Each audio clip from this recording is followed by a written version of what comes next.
Hello, কি খবর সবার? কেমন আছো? দেখো, সবার জন্য একটা নতুন রেসিপি নিয়ে আসছি। আজকে পুরো রেসিপিটা শেয়ার করছি সবার সাথে। সবাইকে ওয়েলকাম জানাচ্ছি আমার আজকের রেসিপিতে। আর আজকে তরকারিটা রান্না করার জন্য যেটা করেছি, আমি ফ্রাই প্যান গরম হতেই তাতে দিয়ে দিয়েছি তেল, দিয়ে দিলাম একটু কালি জিরা, এবার দিয়ে দেবো কেটে রাখা পেঁয়াজ আর রসুন। এখন সামান্য একটু লবণ দিয়ে হালকা বাদামি করে ভেজে নেব। দিয়ে দেবো 4-5টা কাঁচামরিচ, দিয়ে দেবো একটু হলুদের গুঁড়ো, দেবো মরিচের গুঁড়ো, আর দেবো সামান্য একটু জিরার গুঁড়ো। পানিটা যদি মনে হয় যে মশলাটা পুড়ে যাচ্ছে তাহলে একটু পানি দিয়ে দিব। আমি এখানে একটুখানি পানি ইউজ করেছি, দিয়ে দিলাম সামান্য একটু পানি। এখন খুব ভালো করে এই সবগুলোকে কিছুক্ষণ কষাবো। তারপর দিয়ে দেবো তাতে শিমগুলোকে দিয়ে এই মশলার সাথে অনেকক্ষণ কষাতে হবে। এর ভিতরে আর ঢেকে দেবো না, আমি এভাবেই রান্না করব, কারণ তাহলে কালারটা সুন্দর থাকবে।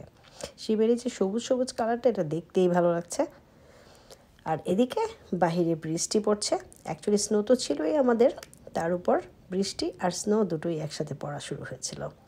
আবার রান্নায় ফিরে আসছে। দেখো, এখানে মোটামুটি শিমগুলো কষানো হয়ে গেছে। এখন যেটা করব, কেটে রাখা সব পালং শাক দিয়ে দেব। পালং শাকগুলোকে দিয়ে খুব ভালো করে মশলাগুলোর সাথে নাড়াচাড়া করে কিছুক্ষণ, তারপর ঢেকে দেব 2-1 মিনিটের জন্য। শাক থেকে অনেক বেশি পানি বের হয়ে যায় আর কালারটা চেঞ্জ হয়ে যায়, তাই কিছুক্ষণ নাড়াচাড়া করে তারপর এটাকে ঢেকে দেবো। দেখো, সুন্দর একটু পানিও বের হয়েছে, কালারটা একটু চেঞ্জ হয়েছে। এবার দিয়ে দেবো সেই ভেজে রাখা ইলিশ মাছগুলো। এখানে আমার 4-5টা ইলিশ মাছ ছিল আর কিছু চিংড়ি মাছ হলুদ লবণ দিয়ে ভেজে দিয়ে দিলাম চিংড়ি মাছগুলো। এবার দিয়ে দেবো এই হলুদ আর লবণ দিয়ে ভেজে রাখা বেগুনগুলো তো অলরেডি মোটামুটি কুক করা হয়ে গিয়েছে, ভাজতে ভাজতেই এর ভিতরে কুক হয়ে গিয়েছে। সো খুব একটা রান্না করতে হবে না, জাস্ট সবগুলো মশলা মাছ কিছু শাকের সাথে সুন্দর করে বসিয়ে দিয়ে তাতে দিয়ে দিলাম সামান্য একটু ঝোল। এটা যদি কারো পছন্দ না হয় তাহলে আপনারা অ্যাভয়েড করতে পারেন, কিন্তু একটুখানি ঝোল দিলে হয় কি, তবে এটা খেতে ভালো লাগে।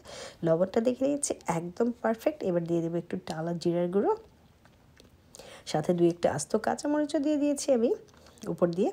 আর সব শেষে যেটা করব, দিয়ে দেবো ধনেপাতাগুলো।